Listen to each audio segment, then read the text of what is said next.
You want to talk fabulous? Here we go. Our Salutatorian address. It's my honor to introduce the Salutatorian of the class of 2018, Shreyas Risbud. If you can please come on up.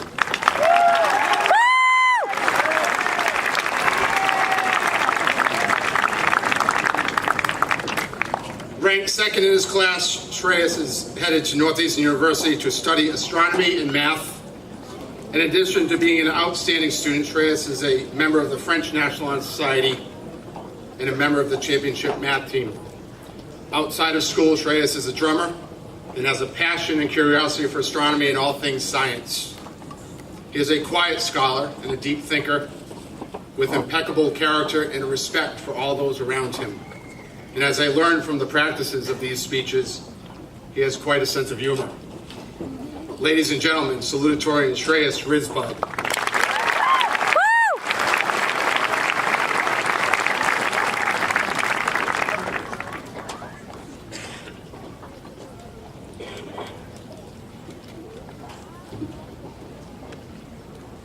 Friends, family, faculty, Superintendent Fisher-Mueller, Principal Folan, honored guests, and my fellow classmates, welcome.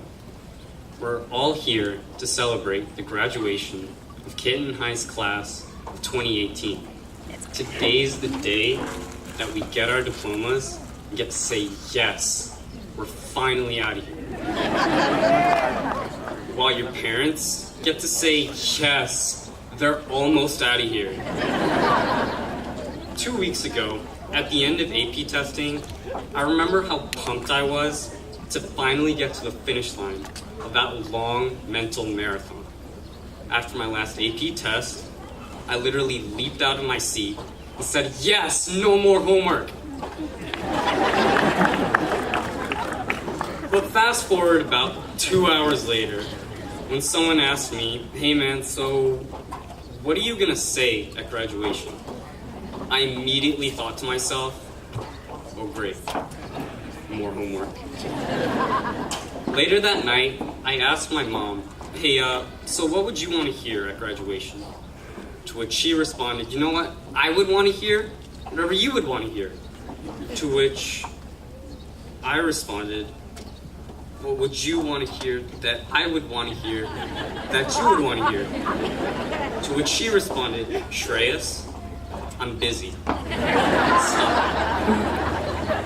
A few days later, I decided, you know what? I got it. Props. You can never go wrong with props, I hope. So, a tennis ball. And I'm gonna need something else.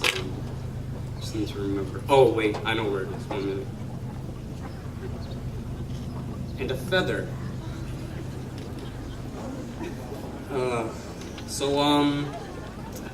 Let's do a little experiment, all right? Check this out.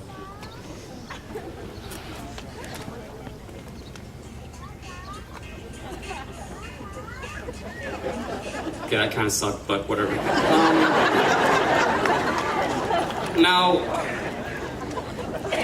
following proper scientific method, we have to report what we noticed. Well, for starters, let me think. Well, one's round, one's flat. Oh yeah, one bounces, the other doesn't bounce. But you know what? Let's dive into the technicalities. You saw that the tennis ball's motion was fairly straightforward. It accelerated due to gravity. It experienced little to no resistance. And it reached the ground in less time than the feather, if it was aerodynamic, which it wasn't. You know, sorry, please excuse all the science talk. I'm the second biggest nerd in the graduating class.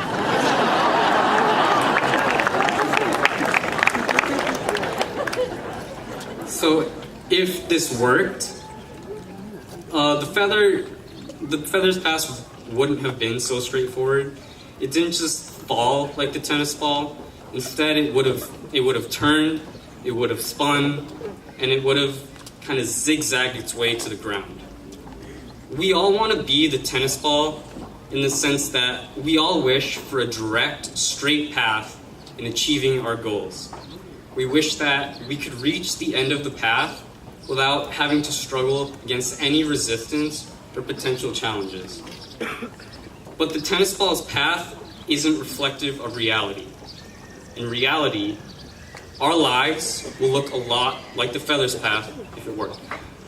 Just like how the feather was met with stronger resistance if it worked, we will go through life consistently meeting new challenges and outside forces to try to push us back and keep us from reaching our respective goals. Some of these challenges may be enough to just simply brush aside, while others may take weeks, months, maybe even years to overcome.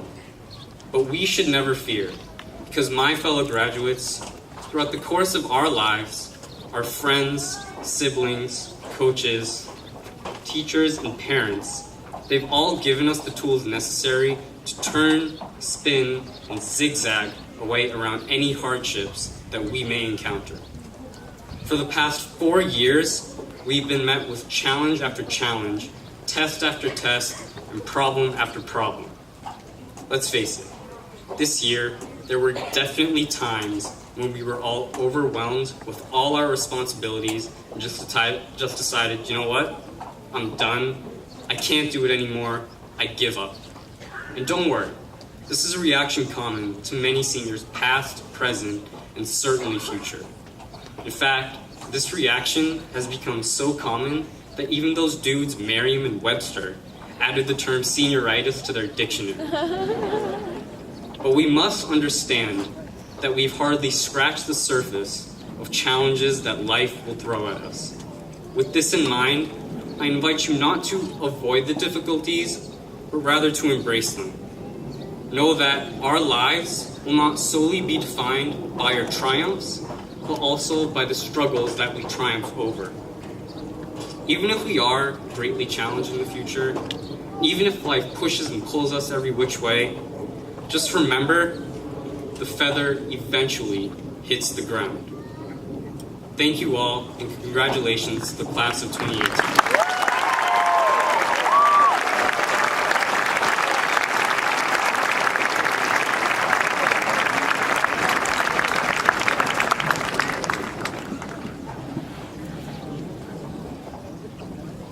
Well done. Now for the valedictorian address. It's now my honor to introduce valedictorian Christopher Milne.